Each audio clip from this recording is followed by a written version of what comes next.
우리 성도님들 주말인데요, 그렇죠? 예, Have a nice weekend.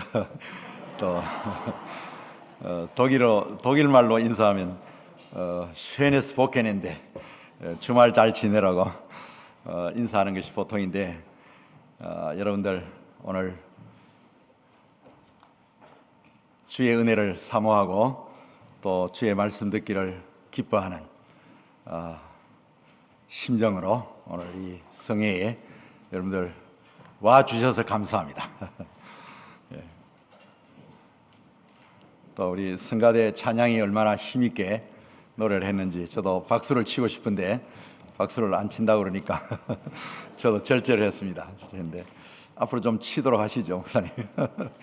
우리 기쁠 때는 사람을 이렇게 칭찬하는 것이 아니라 함께 기쁨으로 하나님을 찬양하는 그런 마음으로 표현될 수 있지 않을까 그런 생각을 해보게 됩니다.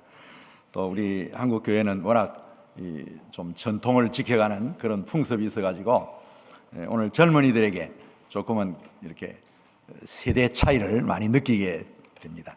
요즘 젊은이들은 아주 자유분방하고 정말 행복한 시대에 태어났잖아요. 우리는 정말 보릿고개 시절에 저는 태어났습니다만 지금 자라는 아이들 보면 얼마나 행복한 시대에 살고 있는지. 그러나 염려되는 것도 많죠. 이들이 정말 하나님을 잘 섬기게 될까, 정말 인생의 바른 길을 잘 가게 될까, 뭐 여러 가지 우리 부모된 심정으로 염려가 많으리라고 생각이 됩니다. 저도 대학에서 해마다 젊은 청소년들을 이제 받아들이면서 신입생으로 받아들이면서 늘 노파심을 가지고 훈계를 하고 또 설교 시간에 말씀을 통해서 교훈을 줄 때도 있습니다. 제가 오늘 새벽에 여러분들 안 나오신 분들을 위해서 잠시 무엇을 말씀했는지 리마인드를 드리고 싶어요. 갈렙의 신앙에 대해서 이야기하면서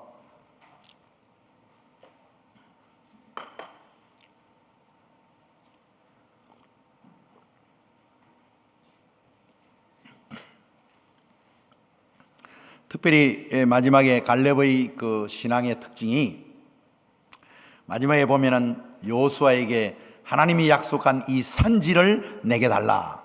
여호수아가 가나안 땅을 점령한 후에 12지파에게 땅을 분배하게 됩니다. 그 가운데 레위 지파는 하나님께서 땅을 주지 않도록 하십니다. 나머지 11지파가 농사를 지어서 10의 1조를 성전에 바치게 하고 이 레위인들은 성전의 사역을, 제사장적 사역을 이어가면서 그들은 11지파가 하나님께 드린 10의 1조를 가지고 살아가도록, 그래서 땅을 주지 않았어요. 그리고 11지파에게 땅을 주었는데 이 갈렙은 다른 모든 족속들은 좋은 땅, 평지를 다 차지한 후에 자기는 헤브론 지역에 있는 산지를 달라고 한 거예요. 우리말 번역이 그렇게 되어 있습니다. 산지, 산악지대를 달라 한 겁니다. 여러분 이스라엘 성지순례를 하신 분이 계신지 모르겠습니다만 헤브론 지역은 산지입니다. 산으로 되어가지고 개발이 되어서 지금은 현대화된 이 산악지대 도시 건물을 볼 수가 있습니다. 근데 그 헤브론 지역인 산지를 달라고 한 거예요. 거기서 제가 착상된 것이 갈렙의 그 산지를 달라고 한 뜻이 무엇이냐라고 할 때에 결국은 그 척박한 땅을 개간하겠다는 거죠. 그래서 개척자의 정신에 대해서 아침에 좀 말씀을 드린 바가 있습니다. 여러분 미국 땅에 오셔서 사실은 개척하는 기분으로 지금까지 인생을 살아오신 줄 믿습니다. 인생은 사실 빈손으로 왔다가 빈손으로 가는 존재 아닙니까? 근데 열심히 개간하고 열심히 노력하고 일하니까 뭔가를 가지게 되지 않습니까? 예. 또 믿음의 눈으로 바라보면 그 모든 것이 다 하나님이 은혜를 베푸사 나의 노력에 힘을 보태시고 지혜를 보태시고 또 정당한 수익을 얻게 하셔서 내게 갖도록 해주신 그 은혜가 얼마나 감사한지 말로 표현할 수 없습니다. 우리는 갈렙을 보면서 결국은 이 개척자의 정신으로 주님 부르시는 날까지 살아가야 될 것이 아니냐, 그런 생각을 해보게 된 것입니다. 여러분들 미국 땅에서 정말 우리 후손들을 생각하면서 이제는 그 미래를 향하여 개척하는, 그래서 여러분 자녀를 많이 낳을 뿐만 아니라 자녀를 잘 길러서 그들에게 대를 물려주는, 그래서 이 상황중앙교회도 이제는 우리의 대의 만족을 위하여 신앙생활하는 것은 말할 것도 없거니와 이와 같이 아름다운 교회를 세우게 된 것은 후손들을 위해서, 우리의 자녀들의 미래를 내다보면서 개척하는 심령으로 이 아름다운 교회를 세우게 되셨고, 또 이제는 우리의 자녀들이 정말 기독교 정신으로 살아갈 수 있도록 그들을 교육으로 선교하는 마음으로 앞으로 학교 교육까지 여러분 비전을 보라는 그런 이야기를 아침에 드린 바가 있습니다. 우리 상황중앙교회에 대한 제가 기대가 개인적으로 많이 깊어지고, 또 우리 목사님 목회하시는 모습을 보고, 또 우리 장로님들 또 목사님을 도와서 교회를 잘 협력하는 모습을 보면서 제 마음이 얼마나 기쁜지, 정말 상황중앙교회는 우리 미주 지역에 있는 많은 교회들이 부러워하는 그런 교회가 아닐까, 그런 생각이 들고, 저도 고국에 돌아가면 우리 학생들에게 정말 이 교회의 모습을, 여러분들이 주님을 섬기는 모습을 본받으라고 제가 좀 강조하고 싶은 마음도 간절해지기도 합니다. 오늘 저녁에 저는 믿음과 용기로 사실은 점을 이렇게 찍었습니다마는 제가 말씀드리고자 하는 제목의 포인트는 믿음과 용기로 주님을 섬기자, 또는 여러분 나름대로 제목을 붙이시면 좋겠습니다. 믿음과 용기로 예수님을 따르자 라든지, 또는 믿음과 용기로 어떻게 살아가겠다라는 그런 결단을 여러분들이 갖는 그런 은혜로운 시간이 되었으면 좋겠습니다. 우리말에 호랑이에게 물려가도 정신만은 차리라는 속담이 있죠. 이 말은 인생에 아무리 어려운 시련과 고통이 닥친다 해도 정신을 바짝 차리기만 한다면 그 모든 시련을 극복할 수 있다고 하는 우리 조상들의 경험에서 얻어진 지혜를 말씀해 준 말이라고 생각할 수 있습니다. 역시 우리 모두 이 세상을 살아가면서 삶에서 만나는 시련과 어려움이 아무리 크다고 할지라도 역시 정신을 바짝 차리고 모든 일에 최선을 다하기만 한다면 능히 이겨낼 수 있는, 그리고 감당치 못할 일이 없다고 저는 확신하는 것입니다. 그리고 역시 정신만을 차려야 하는 일은 우리 주님을 따르는 믿음 생활에 있어서도 동일하게 적용되는 말씀이라고 생각해 볼 수가 있는 줄 압니다. 어떤 상황에 처한다 할지라도 정신을 차리고 믿음으로 주님을 따르면 우리 주님이 함께 하시어 돕는 하늘의 은혜의 역사를 경험하게 될 줄을 확신하는 것입니다.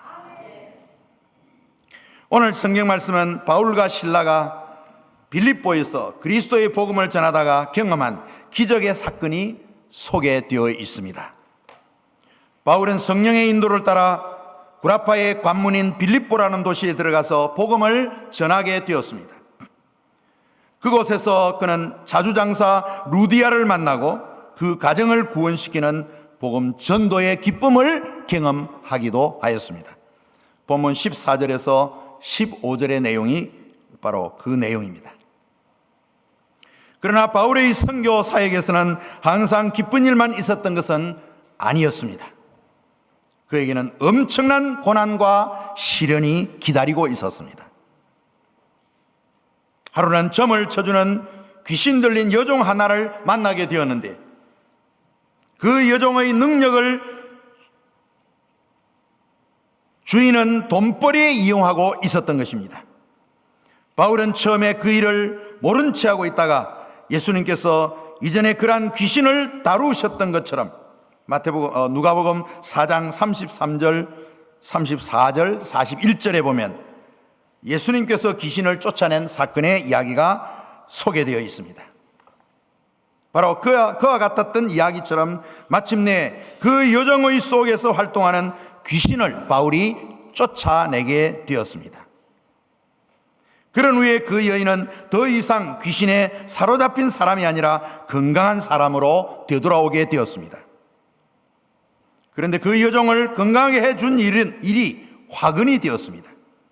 그 주인으로부터 바울과 실라는 붙들려 관가에 고소를 당하게 되었던 것입니다. 20절 본문에 보면 고소하는 자가 이 사람들은 유대인들인데 우리 성을 심히 소란케 한다고 고발하였던 것입니다. 바울과 실라는 예수의 복음을 전하다가 졸지에 옷을 벗기고 매를 맞으며 억울하게 죄수로 몰려 깊은 감옥에 갇히는 신세가 되었던 것입니다. 간수는 그 옥문을 굳게 지켰습니다. 그런데 놀라운 것은 그들이 그러한 억울함과 고난 가운데 처하게 되었음에도 불구하고 그 일을 불평하거나 원망하며 억울해하지 아니하고 도리어 담대히 믿음과 용기로 그 고난을 이겨가는 모습을 오늘 본문에서 발견할 수가 있습니다. 그러면 바울과 실라는 깊은 감옥에서 과연 어떤 행동을, 태도를 보였습니까? 그들은 한밤중에 찬송으로 하나님께 영광을 돌리게 되었습니다. 그것은 두려움과 고난을 이기기 위한 방편으로 행동한 것이 아니었습니다. 25절 말씀에 보면 밤중쯤 되어 바울과 실라가 기도하고 하나님을 찬미하며 죄수들이 듣더라라고 성경은 표현해 주고 있습니다. 이러한 그들의 태도는 불신앙의 눈으로 보면 정신 나간 사람의 모습이라고 말할 수도 있을 줄 압니다. 그러나 그들의 기도와 찬미는 억울한 상황에서도 오직 하나님의 은혜를 기억하고 그분의 역사를 기대하며 조금도 두려워하지 아니하고 전적으로 믿음과 용기로 대응하던 신앙적 행위였다고 말할 수가 있는 줄 압니다. 보통 사람들 같으면 극심한 고난과 시련의 상황에서 처하게 되면 대부분 탄식하고 낙심하고 또 누군가를 원망하게 되고 절망하는 것을 볼 수가 있습니다. 이러한 상황에서 우리는 과연 어떻게 대처할까?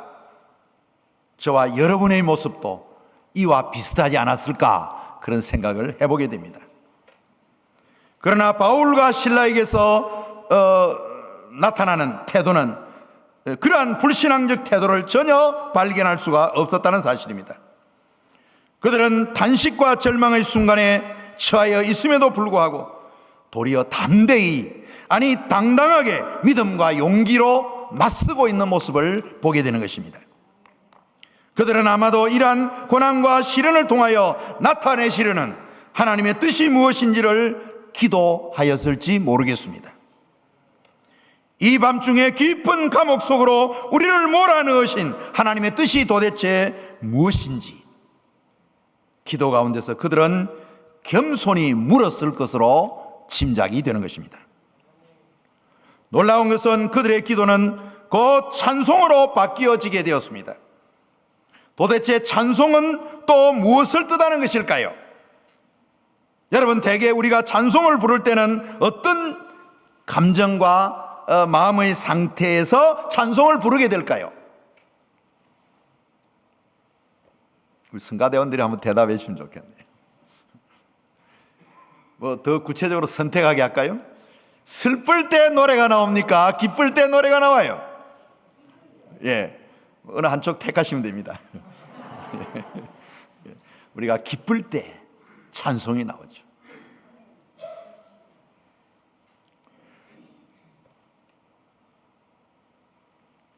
우리가 기쁠 때 당연히 찬송을 부르게 됩니다. 흥이 나서. 예. 우리가 신앙생활에 있어서도 기쁨이 넘칠 때, 성령의 은혜가 충만할 때 우리는 찬송을 부르게 되어 있습니다. 그러면 도대체 이 감옥 속에서 바울과 실라는 그들이 경험하는 기쁨은 어디서 생겨난 것일까요? 아마도 짐작해 보면 기도 가운데 임하신 성령께서 주신 기쁨의 확신이 아니었을까. 그들이 비록 고난 가운데 처하여 있지만은 매도 얻어맞았고 작고에 묶여서 발목도 묶여서 지금 죄수의 신세로 처량하게 처하여 있는 상태에 있었지만은 그들은 조금도 그것을 두려워하거나 한탄하지 아니하고 그들은 기뻐했던 것입니다. 그 기쁨의 원인이 무엇이었을까요? 성령으로 함께 하시는 그 주님을 더 의지하고 있었기 때문인 줄로 믿는 것입니다. 그렇습니다. 그들과 함께 하신 성령은 그들을 절망 가운데 빠지도록 내버려 두지 않았습니다. 비록 그들이 절망적인 상황에 처하여 있었지만은 분명히 성령이 함께 하심에 대한 믿음이 그들의 마음을 더욱 굳게 용기로 충만케 하였을 것으로 생각이 되는 것입니다. 그것이 마침내 그 한밤중에 깊은 감옥에서 하나님을 찬미하는 그들의 기도와 찬송이었을 것으로 짐작해 볼 수가 있는 줄 압니다. 사랑하는 성도 여러분, 오늘날 우리가 예수를 내 인생의 주로 믿는 것이 바로 이런 모습이 아닐까요? 어떻습니까? 여러분, 예수에게서 내 인생을 거는 모습, 그게 바로 믿음 아니겠습니까? 예수에게 내 인생을 맡기는 것, 바로 그것이 저와 여러분들의 신앙생활 아니겠습니까? 그것이 기독교 신앙의 본질이요, 오늘 우리가 생각하고자 하는 믿음과 용기가 없이는 이루어질 수 없는 일인 줄로 생각해 볼 수가 있는 줄 압니다. 빌립보에서 복음을 전가하던 바울과 실라는 바로 그러한 사람들이었습니다. 그들은 자신들의 인생을 예수에게 맡기고, 아니 살아계신 하나님께 맡기고 성령의 손에 맡기고, 그들은 주님의 뜻을 이루기 위하여 몸소 체험하면서 소아시아 여러 지방을 다니면서, 아니 빌립보에 들어와서 박해와 핍박을 받으면서까지 그들은 감옥에 처하는 상황에 들어감에도 불구하고 그들은 기뻐서 찬송하면서, 그들은 이 기쁜 일에 정말 성령의 충만한 은혜를 입고 그들은 예수에게 인생을 걸고 복음을 위하여 헌신하며 일하는 사람들이었다는 것을 생각하게 되는 것입니다. 그들의 인생은 생각해보면 기쁜 일이거나 슬픈 일이거나 고난에서나 시련 가운데서도 모든 것을 예수에게 맡긴 삶이었다고 설명해 볼 수가 있는 줄 압니다. 그 때문에 그들이 억울하게 감옥에 던졌음에도 불구하고 조금도 두려워하거나 비겁해하거나 불안해하는 모습이 아니었다는 것을 느껴보게 되는 것입니다. 그리고 성령의 위로와 확신 가운데서 도무지 두려워하거나 낙심하거나 좌절하지 아니하고 오히려 담대히 기도와 찬송으로 맞설 수 있었다고 하는 것을 생각하게 되는 것입니다. 그리고 그러한 신앙적 태도가 성령이 충만한 자들에게서 경험되는 바로 그 믿음과 용기였다고 말할 수가 있는 줄 압니다. 사랑하는 성도 여러분, 그렇습니다. 오늘 우리들도 바울과 실라처럼 주님에게 우리의 인생을 맡기고 믿음과 용기로 살아가는 여러분들이 되시기를 축원합니다. 믿음과 용기로 당당하게 행동하는 여러분들이 되시기를 축원합니다. 그럴 때 하나님은 우리의 삶에 기적의 은총을 베풀게 되실 것으로 확신하는 것입니다. 그리고 우리 자신을 전적으로 주님의 손에 맡기고 살아갈 때 그러한 삶에서 하나님이 베푸시는 기적 같은 도움의 은총을 경험하게 될 줄로 확신하는 것입니다. 여러분, 성경본문 26절을 보십시오. 기적 같은 일이 감옥에서 일어나게 됩니다. 갑작스레 지진이 나서 감옥의 터가 흔들리고 옥문이 열리며 모든 사람의 매인 것이 다 벗겨져 버리게 되었습니다. 성경은 그렇게 소개하고 있습니다. 발목에 채워졌던 작고가 풀리게 되었습니다. 그야말로 기적이 일어나게 된 것입니다. 여러분, 기적은 언제 일어나는지 아십니까?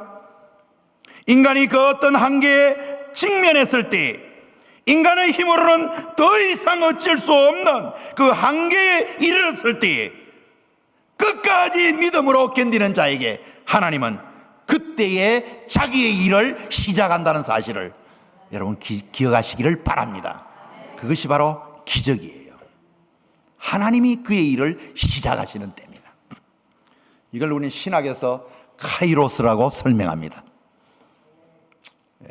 역사의 시간, 이 제한된 역사의 시간, 우리 인간이 살아가고 있는 이 역사의 시간을 크로노스라고 헬라말로 표현하고 있고, 하나님이 초월적으로 이 자연의 역사를 뛰어넘어서 역사에 개입하시는 그 시간을 크로노스라고 부르기도 합니다. 하나님이 개입하시는 시간, 거기에서 기적이 일어나는 것입니다. 하나님은 그 일에 개입하셔서 그의 일을 행하시는 것입니다. 그것이 기적입니다. 특별히 오늘날도 주님의 복음 사역에 일하고 있는 많은 일꾼들은 이러한 기적을 곳곳에서 경험할 때가 있는 줄 압니다. 특별히 질병의 치유에 대한 기도도 동일하게 적용되어 지금도 일어나고 있다고 하는 것을 우리는 기억할 수가 있는 줄 압니다. 로마의 정치 권력은 바울과 실라를 깊은 감옥에 가두었지만은 우리 주님은 그들을 더 이상 가두어 놓게 할 수가 없었다고 말할 수가 있습니다. 아니, 주님에게 인생을 걸고 살아갔던 바울과 실라를 그곳에 더 이상 머물게 할 수가 없었던 것이 바로 하나님의 뜻이었다고 말할 수가 있는 줄 압니다. 그뿐 아닙니다. 놀라운 기적은 감옥에 갇힌 간수에게도 나타나기 시작하였습니다. 그는 그때 졸고 있었습니다. 졸고 있는 순간에 옥문이 열리는 것을 보고 죄수들이 다 도망간 줄 알고 그는 자기를 하려고 자기의 가진 칼을 뽑아서 자기의 배를 찌르려고 하였습니다.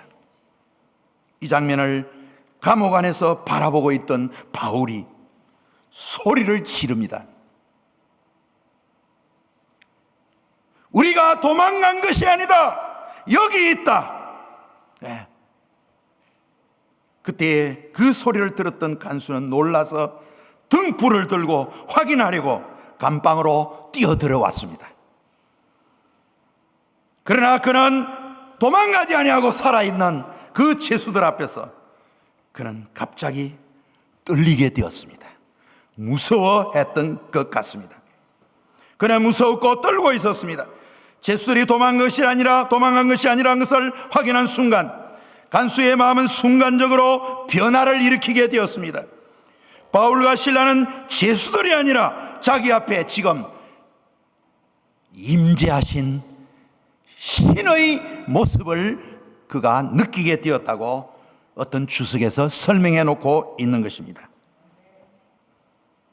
결국은 이 간수장이는 바울과 실라를 보고 신들이 지금 여기에 임하여 있었다 라는 놀라움을 경험하는 순간이 되었다고 주석서들은 설명해 주고 있습니다.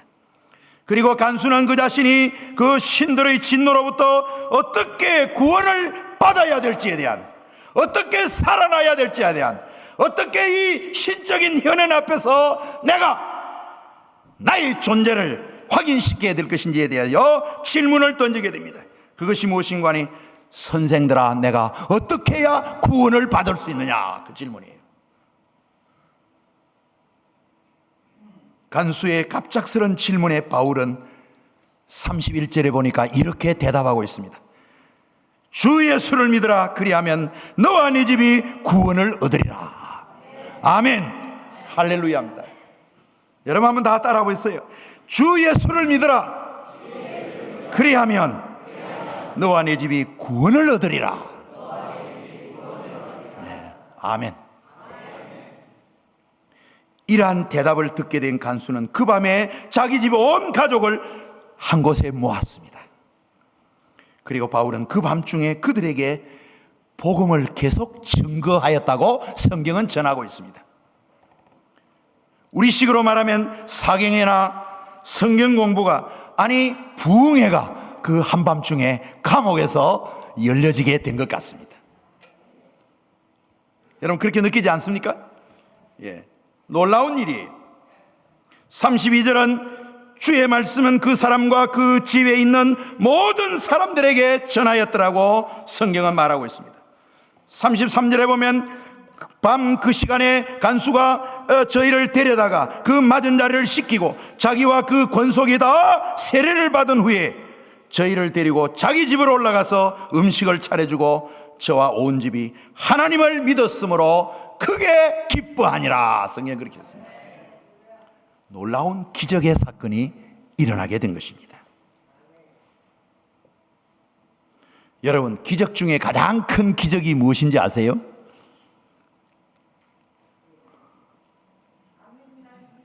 예, 아주 정확하게 대답하셨어요. 불신자가 신자 되는 것, 그게 기적 중의 기적이에요. 죽은 자가 살아나는 사건 아닙니까? 우리가 전도해야 될 사명이 바로 거기에 있지 않습니까? 여러분, 기적 딴 거 생각하지 마세요. 믿지 않던 사람이 믿는 하나님의 자녀로 거듭나는 이 놀라운 사건, 이것이 바로 기적 중의 기적인 줄을 믿으시기를 바랍니다. 예.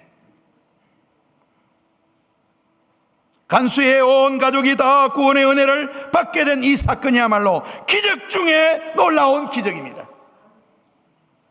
그들은 그 밤에 바울의 전한 복음의 소식을 듣고 어찌하여 구원을 얻을 수 있는가를 물었던 물음 그대로 그들은 다 구원을 얻게 되었던 것입니다. 이것이 기적이란 말씀입니다. 여러분, 그 기적의 증거가 저는 바로 세례를 받는 일이라고 생각해 봅니다. 여러분, 세례 받는 것, 그리스도의 사람이 되었으며 하나님의 백성이요 천국 백성이 되는 일이 일어나게 되는 것, 그것은 바로 비로소 교회는 세례를 베풀므로써 확인되는 사건이라고 설명할 수가 있습니다. 사랑하는 성도 여러분, 그것이 기적이란 말씀입니다. 죄인이 주님께로 돌아와 세례를 받고 구원의 백성이 되는 것, 그것이 기적이란 말씀입니다. 오늘 이 상황중앙교회 이후로부터 날마다 믿는 자들이 차고 넘치는 교회가 되기를 축원합니다. 우리 목사님은 바로 세례 베푸는 일로 분주하는, 정말 눈코 뜰 수 없는 그러한 놀라운 기적이 이 교회에 일어나기를 축원합니다. 세례는 원래 죄인된 나의 옛사람을 벗어버리고 이제 예수 그리스도에게 속한 자가 되는 것을 표하는 교회의 거룩한 의식으로 표현하고 있습니다. 그리고 그리스도 안에서 새 사람으로 거듭남을 체험한 자에게 베푸는 성령의 은혜이기도 한 것입니다. 달리 말하면 그리스도 안에서 새 생명을 얻는 기적의 사건이라고 말할 수가 있는 줄 압니다. 거룩한 주님의 백성이 되는 순간이며 성령의 은혜 가운데서 하나님의 자녀로 천국의 시민으로 구원의 백성으로 인치심을 받는 성령의 사건이다, 그렇게 말해도 틀림이 없습니다. 그리고 교회 공동체, 그리스도의 공동체에 비로소 세례를 받음으로 속한 자가 되는 것입니다. 그리고 하나됨을 확인하는 영적인 사건이 바로 이 세례라고 말할 수가 있습니다. 바라기로는 이 상황중앙교회는 매 주일마다 새로운 믿는 자들이 찾아왔어요. 특별히 여러분들 새 신자들이 찾아와가지고 전도해가지고 결국은 믿는 사람으로 만들고 그들이 세례받는, 그래야 교인 수가 계속 늘어날 거 아니겠습니까, 여러분들? 예. 믿는 사람이 이렇게 오면은 그건 별로 반가워할 거 없습니다. 이미 믿는 사람인데, 그렇잖아요? 예. 혹시 다른 교회에서 문제 일으켜가 온지도 모르고 말이죠. 그래서 이렇게 그 기존 신자가 올 때는 목사님은 잘 검토를 하셔야 돼요. 우리 교회 와서 또 문제 일으키지 않느냐, 이런 것 잘 검토도 하시고 말이에요. 그리고는 좀 얼빠진 사람이면 훈련을 잘 시켜야 됩니다. 목사님 그러겠죠? 예. 한국 교회는 뭐 문제가 너무 많아요. 한국 교회 정말 권징이 사라져 버렸어요. 권징. 교회가 신자에게 권징을 이렇게 못해요. 왜 못하냐 하니까 상처받아가지고 딴 교회 떠날까 싶어가지고. 교회는 엄연히 질의를 하도록 되어 있습니다. 그래서 그 치리는 미워서 하는 것이 아니라 그가 하나님 앞에 분명히 잘못한 게 있을 때는 징계를 받아야 되는 것입니다. 징계는 하나님의 사랑의 매입니다. 깨달아서 다시 하나님의 온전한 백성으로 되돌아오도록 새로운 길을 마련해 주는 것, 그게 바로 징계입니다. 그런데 한국교회는 그걸 못해요.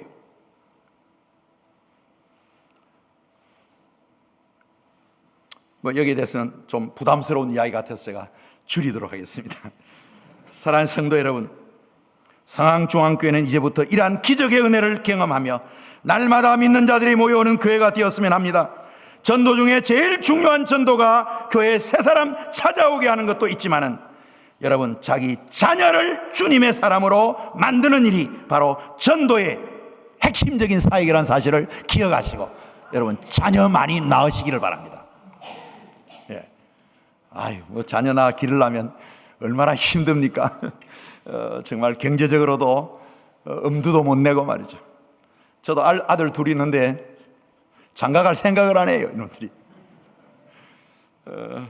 제가 잘못 가르쳤는지 말을 잘 안 듣습니다. 요즘 아이들 말 잘 안 듣죠. 그러나 신자 배가하는 하나님이 주신 그 아주 자연적인 방법은 자녀 낳아 기르는 거예요. 그래서 제가 우리 교단에 제가 제안하는 게 뭐냐니까 유아 세례를 받는 것을 출생하고 2년 안에 받도록 그렇게 이제 그 교회법이 만들어져 있어요. 임시총회는 어떻게 하고 이제 내가 잘 모르겠는데요. 그러다 보니까 시간이 너무 늦은 거예요. 잘못하면 2년 동안 기다리든지 뭐 이래야 돼요. 또 1년 정도 지나야 돼요. 출산한 후에 한 1년이나 2년 후에 세례를 베푸는 이런 경우가 많습니다. 그래서 제가 신학생들에게 가르칠 때 그럽니다. 이제는 그러지 말고 산모가 해산하기 위해서 병원에 입원했다가 대개 일주일이면 출산하고 기본 건강 회복하고 집으로 돌아옵니다. 그렇지 않습니까? 그 의료보험도 일주일 정도는 지원을 하죠. 그 일주일을요, 가만히 생각해 보니까 성경적이더라고요. 여러분, 구약의 하나님의 백성들을 난지 8일 만에 할례를 베풀으라 그랬잖아요. 예수님도 그래서 할례를 받았거든요. 유대 백성, 하나님의 택한 백성의 표로서 할례를 받습니다. 신약에 와서는 그것이 세례로 대체된 거거든요. 그런데 난지 7일 만에 할례를 받는 게 바로 알고 보니까 일주일 정도면 산모가 출산하고 기본 건강이 회복된다는 거예요. 그래가지고 8일째 퇴원해 오면 8일째 그때는 그날이 주일이면 교회 아이 데려와가지고 세례 베푸는 거예요. 제가 볼 때는 출생하면 난지 7일 만에 구약 성경대로 아이 데리고 와서 세례받게 하는 거예요. 그 아이들이 자꾸 모여지면 그게 하나님의 택한 백성들 아닙니까? 신자들이죠. 그 아이들을 잘 자라게 해서 믿음의 사람이 되게 하는 방법, 그게 원래 성경이 보여준 방법입니다. 그래서 우리 성황중앙교회는 자녀 많이 낳기 운동 벌려서 유아 세례 많이 주는 그런 교회로 부흥되기를 축원합니다. 예. 우리 목사님은 아멘 안 하시네.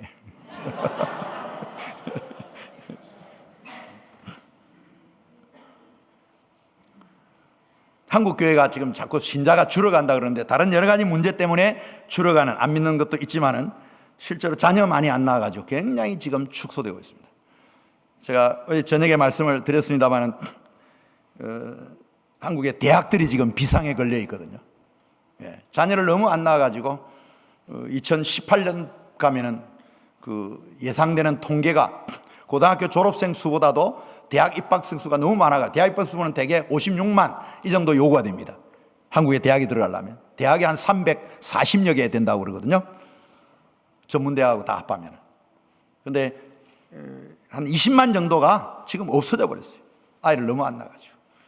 그래서 저도 기회가 있으면 성도들에게 아이 많이 낳으라고 제가 강조하는데 너무 무책임한 강조가 아닌가 이렇게 반론하는 사람도 있어요. 근데 무책임한 게 아니고 하나님께서 다 적절한 은혜로 길러주실 것이고, 여러분 인간적으로 너무 염려하지 마시고 하나님의 자녀들을 많이 생산하여 이 땅에 주의 일을 많이 하는 하나님의 자녀들을 만들어내는 여러분들이 되었으면 좋겠습니다. 그런데 사랑하는 성도 여러분, 이 간수에게서 배울 수 있는 것이 과연 무엇이겠습니까? 한마디로 말하면 믿음과 용기입니다. 바울의 복음 전도를 통하여 간수는 그의 인생을 이제 예수에게 걸게 되었습니다. 예수 그분에게 자신의 인생을 다 맡기게 되었습니다. 그 이유가 뭐냐면은 좀 전에 죄수들이 다 도망간 줄 알고 자기를 하려고 그랬거든요. 그런데 죄수들이 도망가지 않았어요. 하나님의 신적인 놀라운 은혜를 이제 바울을 통하여 입게 되었습니다. 복음 전도 받았잖아요.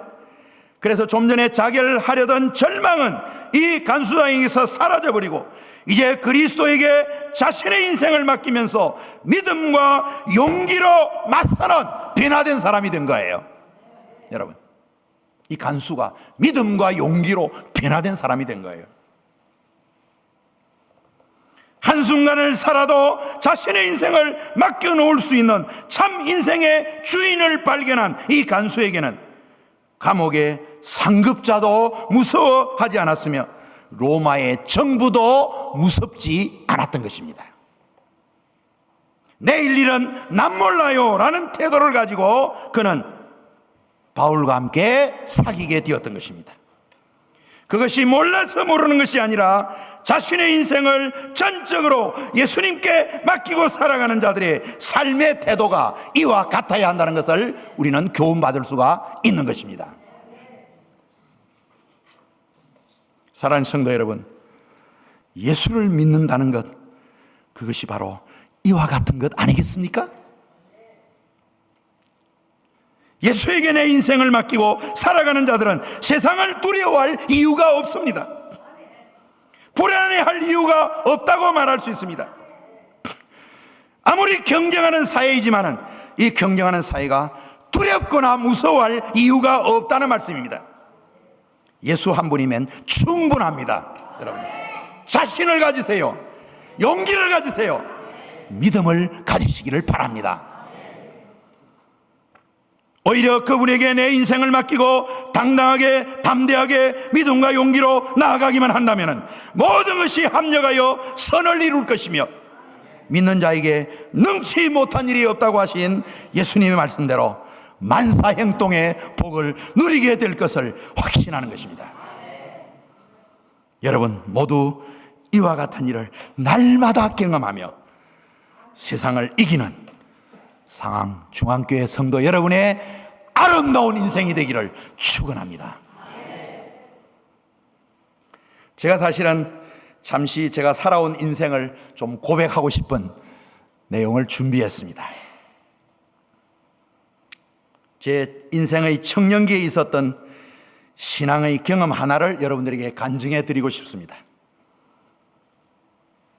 제가 아주 청년기에 군 생활 초기에 제가 부대에서 교회 다니는 일로 엄청 장교로부터 핍박을 받았습니다. 그 장교가 불교 신자였대요. 나중에 알고 보니까. 그래서 예수 믿는 사람들을 그렇게 싫어했어요. 제가 근무한 부대가 임진강에 있는 최전방 지역 부대였습니다. 거기서 근무를 했는데 그 부대에 간 날부터 저는 다른 믿는 동료들과 함께 부대 근처에 있는 마을에 교회를 다녔습니다. 제가 근무한 곳이 경기도 연천군 군자산 골짜기였습니다. 혹시 아는 분들이 계신지 모르겠습니다만은 바로 앞에 이제 한 1km 반 정도 나오면 임진강이 흐르는 곳이었습니다.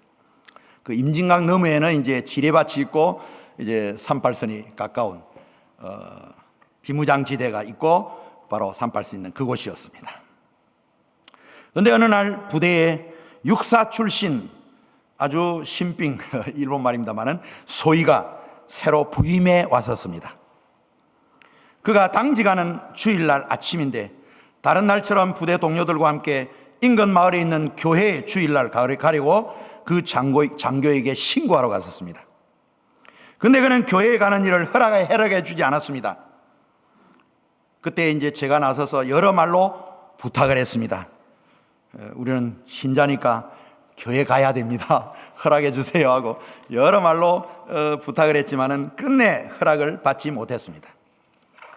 그러면서 그는 하는 말이 오늘 일요일 휴일인데 왜 못 가게 하느냐고 제가 따졌습니다. 그랬더니 그 장교가 하는 말이 명일의 출전 준비를 위해서 오늘은 병기를 잘 닦아놓고 휴식을 취하면서 출정 대기 명령을 기다려야 된다 이거예요. 뭐 틀린 말은 하나도 없어요. 사실은. 다른 친구들은 그 말에 그냥 기가 꺾여가지고 포기하고 네오반으로 다 들어가 버렸습니다. 그러나 저는 어릴 때부터 특별히 고신교에서 자라가지고요, 성수주일에 대한 교육을 잘 받아서 주일날 하나님께 예배하지 않으면 죄 짓는 일로 생각하고 있었습니다. 그리고는 그 장교의 허락을 요청하다 허락해 주지 않아서 그냥 저 나름대로 마음이 좀 이렇게 상해가지고 네오반에 가서 제 병기를 이렇게 어깨에다 메고 교회로 갔습니다. 허락도 받지 않고 갔죠. 그리고는 평소에는 낮 예배만 마치고 부대로 돌아왔는데 그날따라 저녁 예배까지 다 드린 후에 부대로 돌아왔습니다. 그랬더니 부대에서는 난리가 났습니다. 제가 부대를 탈영했다고 그 장교는 전 부대원들을 잠을 재우지 않고 제가 올 때까지 기합을 주고 있었어요. 제가 얼마나 미안한지 저희 내무반장이 그 앞에 나와가지고 상급자인데 제가 오는 걸 이제 평소에 아니까 그 길목에 서 있다가 너희는 오늘 죽었어. 그래서 들어가서 싹싹 빌으라 그러더라고요. 그래서 나는 뭐 빌기는 그냥 나는 내 할 일 다 하고 왔으니까 당당하다. 그러고는 내무반으로 들어갔는데 이제 제가 돌아왔다고 그러니까 장교가 부대원들을 취침하게 하고 그 장교는 자기 방으로 자기 사무실로 저를 불렀습니다.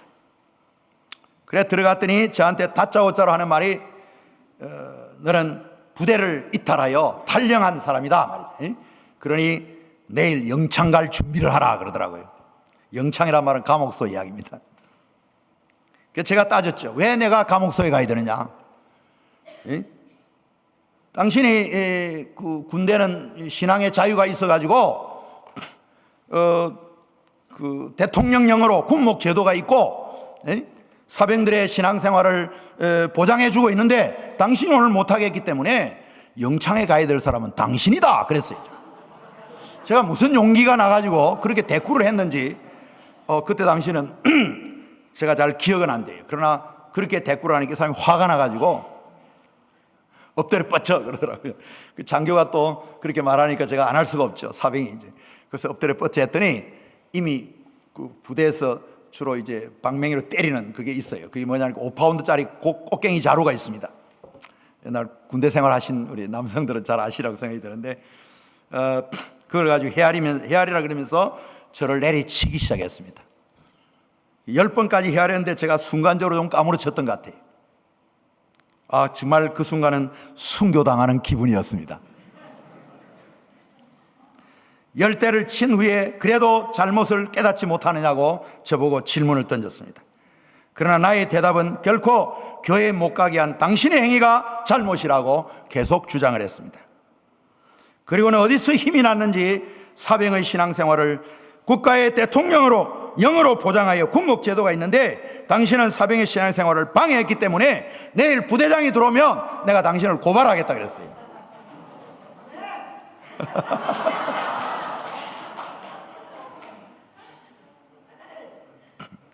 그랬더니 그는 나를 의자에 앉으라고 권했습니다. 그때.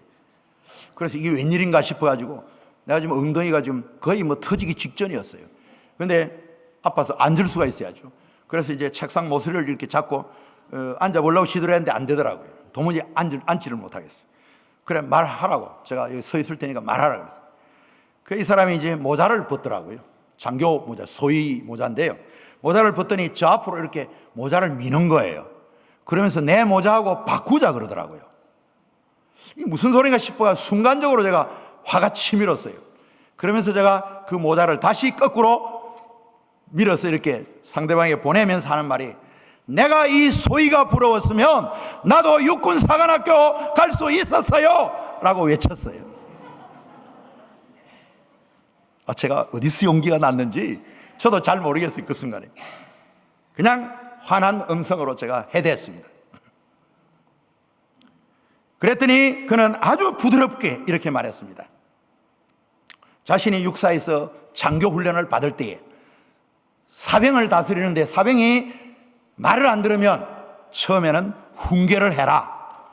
그래도 말을 안 들으면 그 다음에는 몽둥이를 들어라. 매질하라는 거죠. 그래도 말을 안 들으면 세 번째는 자기 계급장을 떼라고 훈련을 받았대요. 그게 육사 교육인 줄 그때 그 사람 통해서 알았습니다. 혹시 여기 육사 출신 계신지 모르겠습니다. 그래서 그 말을 듣고는 이제 제가 좀 머쓱해졌어요, 사실은.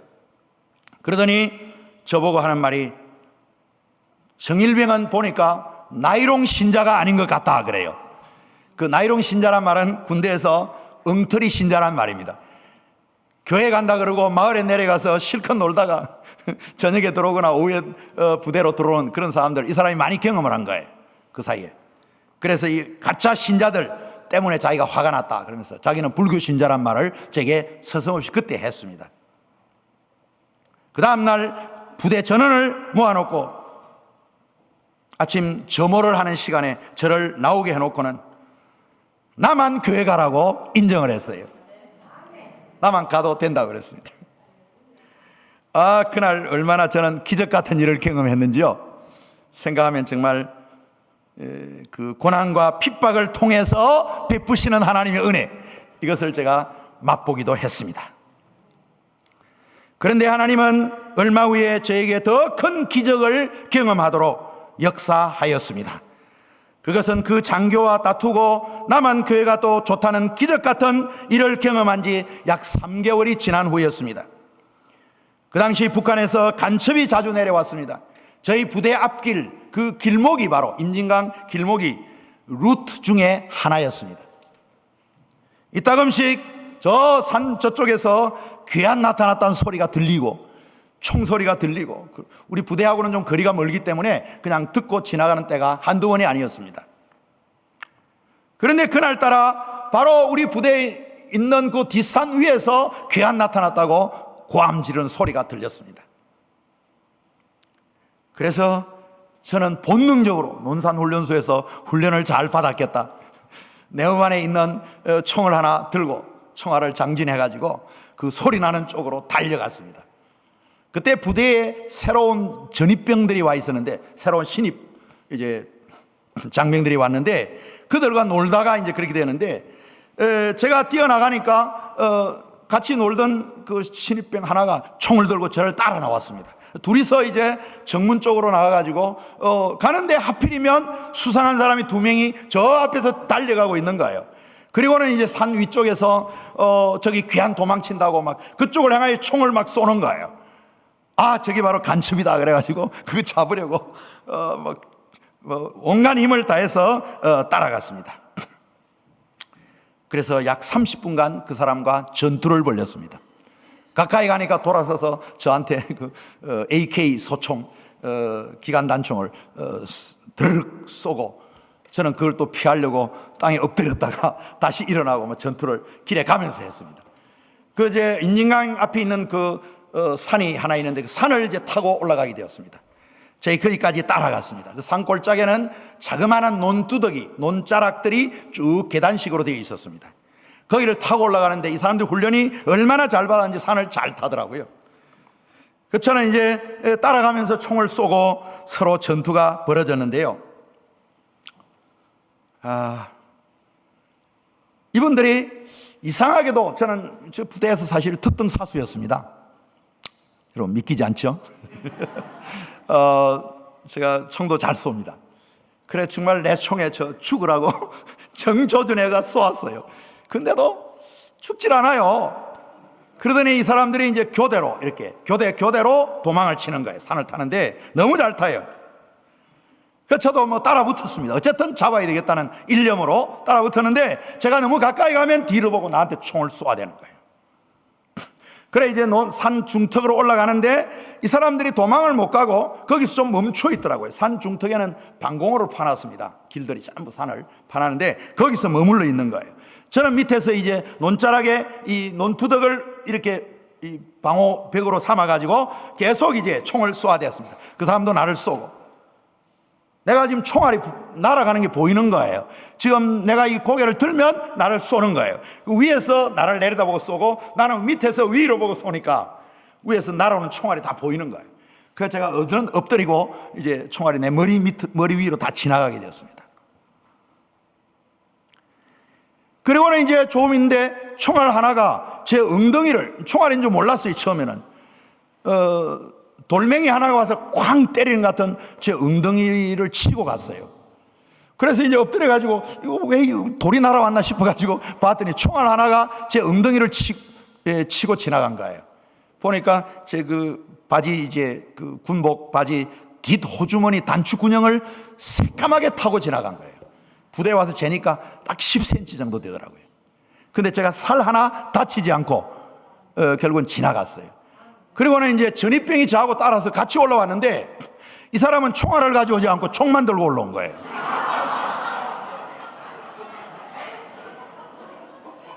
그래가지고 이제 너는 여기 나타나면 죽으니까 그 옆에 이제 골짜기 조금 있는데 거기서 엎드려 가만히 있으라고 제가 이제 지시를 했어요. 근데 이 친구는 제가 어떻게 전투하는지 구경하고 있는 거예요. 지금 영화 보고 있는 거예요. 전쟁 영화. 그래가지고 3번 나한테 그러니까 이제 왜 이게 엉덩이에 맞았냐니까 제가 이제 엎드리다가 엉덩이를 너무 치기 들은 거예요. 그러니까 제 머리 위로 총알이 이렇게 날아오는데 이게 지나다가 제 엉덩이를 하나가 딱 때린 거예요. 그리고는 저한테 3번 수류탄을 던졌습니다. 근데 제가 논두덕 이렇게 아래에 이렇게 엎드려 있었기 때문에 다행히 흙만 둘러쓰고 파편은 다 날아갔습니다. 그리고 이제 제가 정말 정조준해서 쏘았는데 이제 이분들이 교대로 다시 또 도망을 가는 거예요. 나중에 잡아놓고 확인하니까 결국 한 사람이 제 총에 맞아가지고 치료받느라고 이 사람들이 빨리 도망을 못 간 거예요.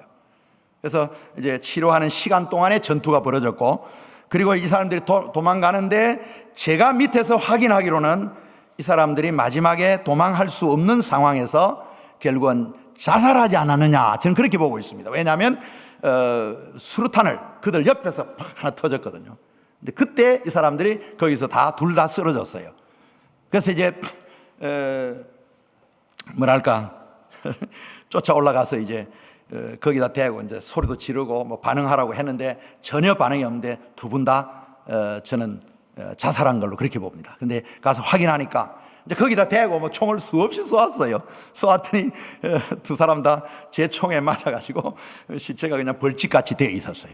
되어 있었고 보니까 이제 몸을 조사하니까 그 허벅지 쪽에 이미 맞아가지고 압박 군대를 감아서 치료를 받은 흔적이 입증이 되었습니다. 제가 그 사건을 경험하면서요, 정말 머리가 복잡해지더라고요. 참 군대였기 때문에 또 적이라는 그 명분 때문에 저는 사람을 죽였다는 하나의 그 명분에서 결국은 정당성에서 정당 방위의 입장에서 제가 벗어날 수 있었습니다. 이것이 이제 부대에 알려져 가지고 제가 부대에서 소위 무공훈장까지 받았습니다. 그리고 그 일 때문에 1계급 특진도 하고요, 또 그 일 때문에 포상휴가도 얻게 되었고, 또 부대 생활은 참으로 즐거웠습니다. 대대장이 소원하는 게 뭐냐 그렇게 질문해서 들어주실 것이냐 그랬더니 꼭 들어주겠대요. 그래서 소원하는 게 뭐냐 그랬더니 우리 부대원 가운데 신자들 핍박하지 말고 매 주일날 교회에 가도록 좀 자유를 줬으면 좋겠다 그랬더니 수송 장교에게 명령을 해가지고 주일날 트럭 한 대 딱 대기해가지고 제가 인솔해서 교회에 다녀오도록 배려까지 했습니다. 나중에 수송 장교가 부담스러워가지고 저한테 사정을 하는 거예요. 그때 당시에도 부대에 기름 나온 거는 다 위에 사람들이 다 빼먹고 기름이 없는데 제발 좀 봐줘라 이러더라고요. 그래서 제가 그 뒤부터는 차를 이용 안 하고 우리가 걸어서 다니는 그런 신앙생활을 하기도 하였습니다. 저는 하나님께서 저의 모든 필요한 것들을 그 사건을 통해서 채워주셨고 이루어주셨고, 그때 가장 젊은 청년의 나이에, 제가 23세의 나이에 바로 이와 같은 사건을 경험하게 되었던 것입니다. 그 모든 일은 지금도 잊지 않고 하나님께 감사하는 제게는 기적 같은 일이 되었습니다. 바로 이 일이 저로 하여금 신학교의 문을 두드리게 했고, 오늘 이날까지 주의 일에 헌신하는 사람으로 살아오게 된 것 같습니다. 사랑하는 성도 여러분, 제가 이렇게 여러분들 앞에 살아온 인생에 하나의 그 위기에서 하나님께서 어떻게 역사하시고 내게 복을 베푸시고 나에게 선한 것으로 인도하셨냐 하는 것을 바로 그 젊은 청년의 나이에 제가 경험하게 된 것입니다. 또 제가 돌이켜보면 믿음과 용기가 어디서 그렇게 나서 제가 그렇게 대처했는지 돌이켜보면 그때부터 주님께 제 인생을 맡기고 살았던 바로 그 믿음이었고, 하나님이 나와 함께 하시는 놀라운 은혜가 나를 지키시고 인도하셨다는 것을 저는 확신하게 되었던 것입니다. 그래서 저는 그 이후부터 사실은 시편 23편 4절 말씀해 보면 다윗이 지은 시로 알려져 있지 않습니까? 내가 사망의 음침한 골짜기를 다닐지라도 해를 두려워하지 않을 것은 주께서 나와 함께 하심이라. 주의 지팡이가 막대기가 나를 안위하시나이다 라고 고백했던 그 다윗의 고백이 바로 제 인생에서도 적중되었다고 하는 것을 지금도 저는 확신하며 살아가고 있습니다. 사실 지금까지 살아온 인생 가운데 저는 이뿐만이 아닙니다. 하나님이 함께 하시는 그 놀라운 기적 같은 은혜를 제가 종장이 되면서 경험해 본 일이 있습니다. 간증 하나 더 하고 제가 마치겠습니다. 여러분 들으셨는지 모르지만은 3년 전에 총장 선출이 이루어질 때에 총장 한 사람을 뽑기 위해서 경쟁이 너무 심해가지고 13개월 만에 총장을 선출했습니다. 13개월 동안 투표를 몇 번 했냐니까 19번을 했습니다. 마지막 판에는 1차에 나왔던 후보들을 다 제끼고 새로운 후보를 모집해가지고, 그래도 제가 마지막에 한 표가 모자라가지고 1차에 전반부에 투표할 때는 한 표 모자라가지고 제가 사실은 3분지 1을 얻지 못해가지고 떨어졌습니다. 모두 목사님들이 다 정말 동정을 해가지고 후반부에 후보 할 때는 앞에 나왔던 사람들은 다 제끼고 새로 뽑아서 하자 그렇게 했는데 저와 마지막 대결했던 두 사람을 살려주셨어요. 그래가지고 총장 마지막까지 나가게 되었습니다. 마지막에 다시 5분이 출마를 했는데 거기에는 기라성 같은 훌륭한 분들이 출마가 되었습니다. 저 같은 사람이 총장이 되리라고 하는 것은 아예 포기해야 하는 것이 정상이었습니다. 실제로 포기하도록 제게 압력이 들어오기도 했습니다. 그리고 저를 도왔던 많은 목사님들이 마지막 내일 투표하는데 마지막 그 순간에 전부 그쪽으로 다 가버렸어요. 저는 그날 저녁에 정말 절망에 빠졌습니다. 하나님, 내게 왜 이런 시험을 정말 이기지 못하도록 이렇게 공공하게 만드십니까? 하고 제가 기도했고, 하나님, 내가 차라리 출마를 안 했으면 좋았을 걸, 왜 내가 이 시험에 빠져서 이렇게 제가 지금 안타까워해야 되는지 모르겠다고 제가 탄원하면서 하나님께 기도한 바가 있습니다. 실제로 저를 도왔던 모든 분들이 그쪽으로 다 가게 된 이유가 뭐냐니까 그 출마자가 워낙 건의가 많아가지고 그 목사님들을 다 좌지우지하시는 분이었던 것 같아요. 그래서 그분이 오라 그러니까 다 맹령에 그냥 다 가버렸어요. 저를 지지하던 목사님들이. 그래서 그날 밤에 저들어 마지막 사퇴 선언을 하라고 협박을 많이 받았습니다. 그래서 제가 마지막 포기를 하려고 생각도 하고 있었는데 제 옆에 목사님 한 분이 계셨어요. 그 목사님이 제 그 마지막 그 어려운 순간에까지 저를 위로하면서 저를 도왔던 목사님 한 분이 계셨어요. 그날 밤 잠을 이루지 못하면서 그 목사님이 제게 권고했어요. 이미 대세는 기울어졌으니까 이제는 포기 같은 건 하지 말고 교수가 명예가 있으니까 그냥 끝까지 떨어져도 끝까지 가세요 그러더라고요. 나중에 알고 보니까 이 목사님이 왜 나를 그날 밤에 같이 있었느냐 하니까 사실은 이분이 그쪽 편인데 저를 동정을 해가지고 혹시 호텔에서 어떤 대통령처럼 뛰어내릴까 싶어서 그걸 막으려고 같이 있었다는 거예요. 제가 그 이야기를 듣고 너무 어처구니 없더라고요.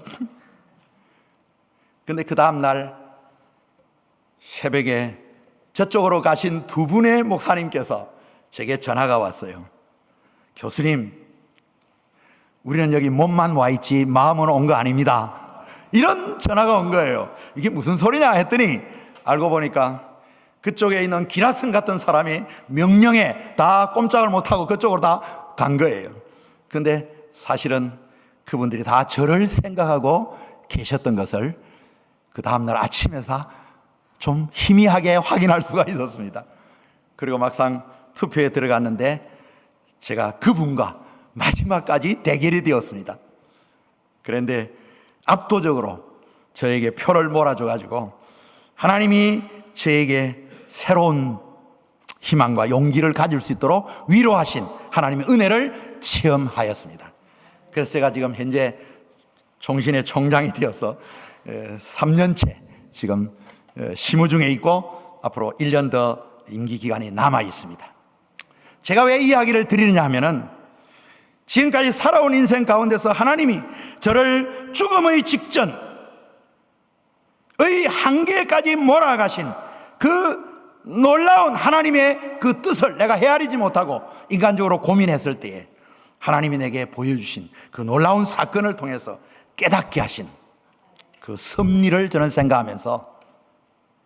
생각하면 여러분의 인생은 과연 어떠했겠습니까? 저보다도 더 했으면 더 했지 못할 일이 없으리라고 생각합니다. 그러나 여러분들에게 꼭 드리고 싶은 말씀 한 가지는 오늘 이 바울과 실라가 보여주었던, 아니 간수장이가 보여주었던 이 믿음과 용기에 대한 주님을 향한 이 뜨거운 열정, 이 하나만은 절대로 포기하지 않는 여러분들이 되시기를 축원합니다. 그 믿음과 용기로 모든 것을 이길 수 있다고 하는, 설사 총장이 되지 않는다 할지라도 나는 그것 하나로 만족할 수 있는 기쁨이 제게는 있었던 것입니다. 확신이 있었던 것입니다. 바라기로는 사랑하는 성도 여러분, 이 험난한 세상을 살면서 이런 위기와 이런 고난을 우리 모두 다 경험하고 있는 일인 줄 믿습니다. 그러나 어떠한 상황 속에서도 주님은 나를 속이지 않는다는 사실, 그리고 그분은 나를 지키신다는 사실, 그분은 나를 내게 적절한 은혜로 갚아주시는 분이라는 사실을 기억하시고 오늘도 믿음과 용기로 이 험난한 세상의 삶을 승리로 이끌어가는 저와 여러분의 인생이 되기를 축원드립니다. 사랑스러운 사랑하는 상황중앙교회 성도 여러분, 이제 말씀을 맺고자 합니다.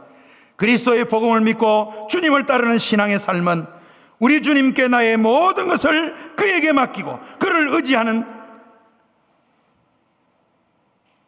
의지하며 사는 바로 그 일이라는 사실을 우리 모두 기억할 수 있기를 바랍니다.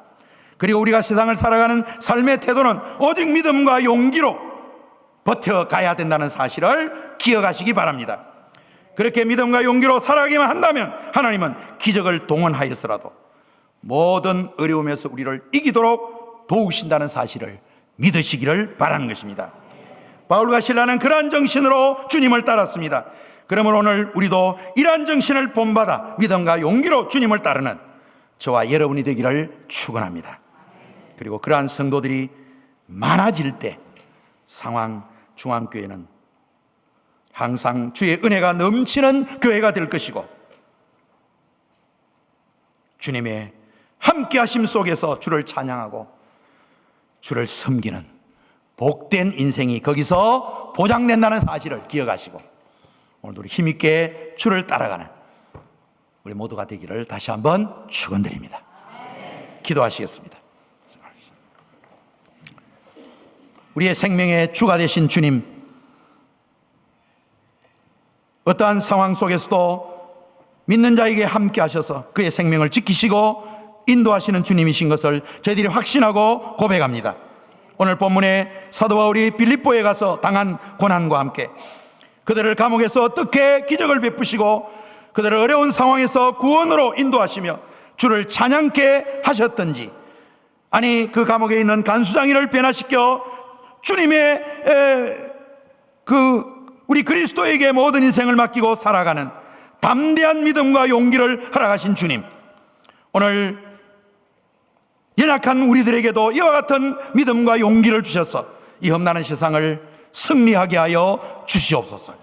그리하여 주님이 나와 함께 하심을 언제나 기뻐하고 찬양하며 주님께 영광을 돌리는 아름다운 인생을 살아가는 우리 모두가 되게 하여 주시옵소서. 감사하며 예수 그리스도 이름으로 기도하옵나이다. 아멘.